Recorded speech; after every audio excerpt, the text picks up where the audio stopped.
Sometimes you are just so pissed off, and you know it. You just get so angry, it hits a level where you cannot contain it or keep it to yourself.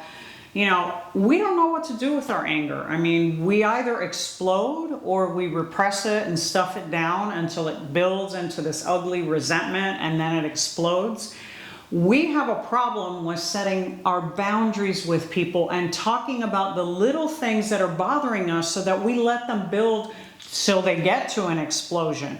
And for some of you, you've lost control, or you've been physical with a partner or at your work, or flipped a table or a desk or threw something. You know you have. Think about it. So a lot of us have been taught or conditioned to not express our emotions in a way that we know how to, in any way that's productive or healthy. Or we watched our parents that were very explosive or volatile, and we made commitments to ourselves. I'm never gonna get angry, I'm never gonna raise my voice, I'm never gonna be that person. We can't help but have these reactions. And these reactions come from really deep inside of us. There are a lot of years of emotions that have gone unchecked, that we haven't talked about, that we haven't expressed.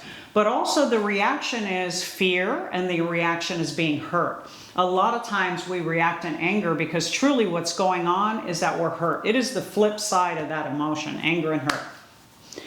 When I'm most hurt and I feel like I'm not being heard and I feel like I'm not being respected, that is the time that I might be the most volatile and the most pissed off. That might be when I raise my voice and I yell or I scream. None of these things are okay. Hear me. You get to express your anger, you get to have it. If you're in a room by yourself and you need to yell and scream, or you go to the batting cages, it's a great place that I tell all my clients to go and that I've gone to go and to release anger.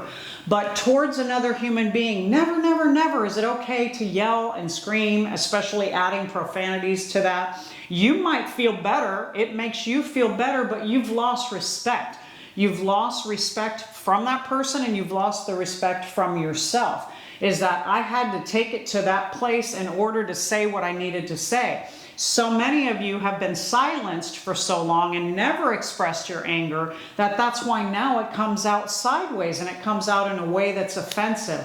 Know this, you're entitled and you have the right to your anger, but your anger is a cue, just like your hurt is a cue to say, there is some boundary here that I'm not setting. There is some way here that I'm not protecting myself, or I'm not standing up for myself. So when the anger comes, go, this is my cue. What is going on? How did I get here?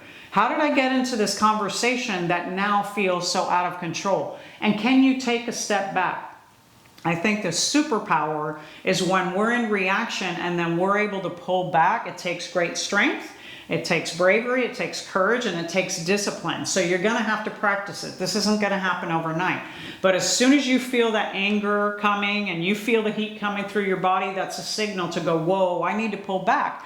Maybe you need to walk outside. Maybe you need to take a time out and think, what is it that I'm really angry about? 90% of the time it's going to be, this person is not listening to me.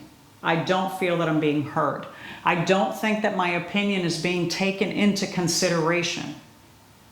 Repeat those to yourself. Hear those again and say, wow, it's just because I'm not being heard. I'm not really that mad that you took my last banana out of the fridge, or I'm not really that angry that you sat at my seat at the dinner table. I'm not really that pissed off that you still didn't put the clothes in the laundry. What am I really mad at?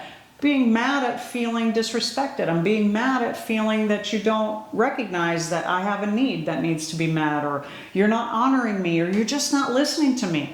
If you can use your anger as a cue and understand it is there to teach you something, and it is there to redirect your behavior. Maybe you're angry because you've been a pushover and people have taken advantage of you and people have abused you. And now your anger is coming to say, enough, no more, I'm not taking this anymore. And that's all right. But don't become the perpetrator. Just because you've been the victim doesn't give you the right to become the perpetrator. You can be bigger and better than that. So starting today, notice your anger. It's an emotion that's very valid, that needs to be felt. And say to yourself, I can do this different. I can hear this reaction and know that it's time to me to learn to do this different. Walk away. Walk away from the situation till I can come back and I can speak to you with kindness and respect.